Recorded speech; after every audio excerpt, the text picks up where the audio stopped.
Hello everyone, my name is Dixon. I'm the author of a book called Wild Thoughts.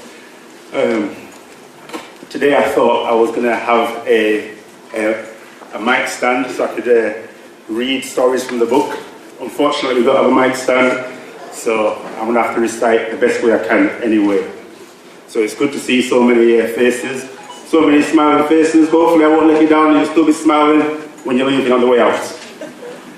Okay, so Wild Thoughts, what's it all about? It's a book about love, pain, lost relationships, and everything else you can think of. If your life's ever been turned upside down, you've had issues in relationships, issues with your mental health, anything of that kind of nature, this is a book that you'll be able to have a connection with. My motivation for doing this in the first place was to try to put something good back out into the world. After spending most of my life being preoccupied with myself, my wants, my needs, and how everything revolved around myself, I finally got to the stage where I started thinking of others, and that's how this book was born. So without further ado, I'm going to tell you one of the first stories from the book, which is called Ready or Not. When illness knocks on your doorstep, it doesn't ask if it's a good time. Is it convenient? Should it call back in a few months or years when you're not so busy? Frankly, it doesn't care. Its sole purpose is to turn you upside down and hit you for 6. That's it. You could be going through the best period of your life. It suddenly comes out of nowhere and tries to take you down. Something within us starts working against us or stops protecting us. Loved ones watch helplessly from the sidelines as their lives are also torn in half. But there's nothing they can do apart from pray. Pray that things get better and those in pain recover. How much does determination play a part? They say a positive attitude can literally be a lifesaver. Up and down on an emotional roller coaster, pulled and dragged in every direction possible, and this is only the beginning. The tears flow deeper than any river known to us, from everyone involved. Everyone says, why me? Why you? Why anybody? Just because it's why. It's a mystery we need to make sense of. Doctors are baffled. Second opinions, third opinions, other experts scratch their heads to offer their diagnosis. To what extent has the illness progressed? How serious is it? Has the person's life changed forever? Or should we be finalizing things and bringing their house into order? Why is it some people become ill and others do not, when they tend to have little regard for their health? We do not know the answer to that question either. But what we do hope is that when illness does come knocking, that it is not of the fierce kind, but one we can overcome, so we can rebuild our lives and offer our utmost gratitude to those who cared for us during our time of suffering and despair. Do what you can to look after your health, because ill health could be closer than you think.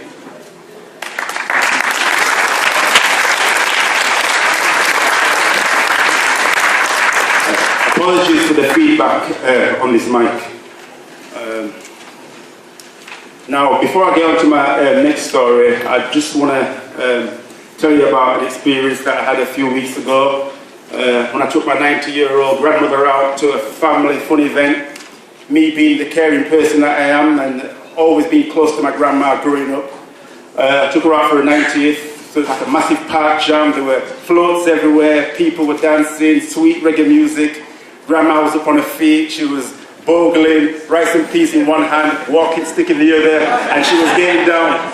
And all of a sudden, there was some gunshots started firing, and people just started running in all different directions. And was running, I was running, I was really going for it, I was running, and before I knew it, I was at home. And that's when I realized I'd left Grandma. But every man for himself, right? No, listen. Grandma, she's 90 years old. In all truthfulness, she would have never kept up with me. I know she's looking down on me now, at perfect ease, resting in peace, knowing that I survived. I'm only joking, folks. Grandma's fine. I'm only joking. I'm wicked or wicked. I'm wicked or wicked. Grandma's fine. She's fine. She's fine.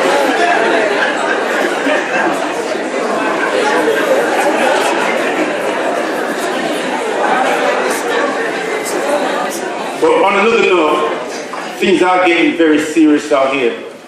They are getting very serious. This one's called street life. I wanted to let them know how hard I was, and I wasn't to be messed with. If they looked at me sideways for a second, I would explode on them. I was the man on the street. My clique was untouchable. If I went to a restaurant, I would leave the waiter a tip of £100 so everyone could see I had money in abundance. Other times, I wasn't so nice, and I'd tell them to change the food on my plate and be quick about it. If there wasn't, I'd kick off big time. The girl I was with loved to see the power I had, and sometimes I'd feel her up whilst I was waiting for the food to arrive. I didn't care. I was nasty like that. I was ruthless. I had my gun and blade with me, so I was set. That's how I used to be. Everything was going okay until I met this guy called Soldier. Because he was acting like he was the man on the street, I had to run my knife across his face to show him who really was. That's why they came for me. I was coming out of the bookies near Patel's on Shears Avenue when a beamer pulled up, rolled down his window, and started firing shots. I was hit once in my back and twice in my leg. I was taken to Huddersfield Hospital. They told me right and then they had to amputate my leg. Whoa, that was difficult for me to hear. My head was wrecked, I was all alone, and the visits from my gang and the phone calls were far and few in between. In the end, they stopped coming at all. Even my girl Trish, who'd been with me from the beginning, bailed on me and told me when I used to feel her up, she hated it. She found it disgusting, and I acted like a complete. She also told me she wanted to leave me years ago, but she was just too afraid to do so. But she wasn't anymore, and she walked out of my life for good that day. That was a turning point for me, because when I thought about it, it was no life at all. I'd lost my leg because of it, partly because I wanted to have respect and be accepted on these streets. What a fool I was. I even thought of those guys as my family, but when the chips were down, they were nowhere to be seen. I had to keep one eye on them as much as I did my enemies. So that line they spin about family really is just a line. Nowadays, I don't have the flashy cars, the swagger, or the attitude I used to have. But what I have is much more, because I'm finally being me. In a way, it took a bullet for me to change my life. And that same bullet could have ended it. But you might not be so lucky.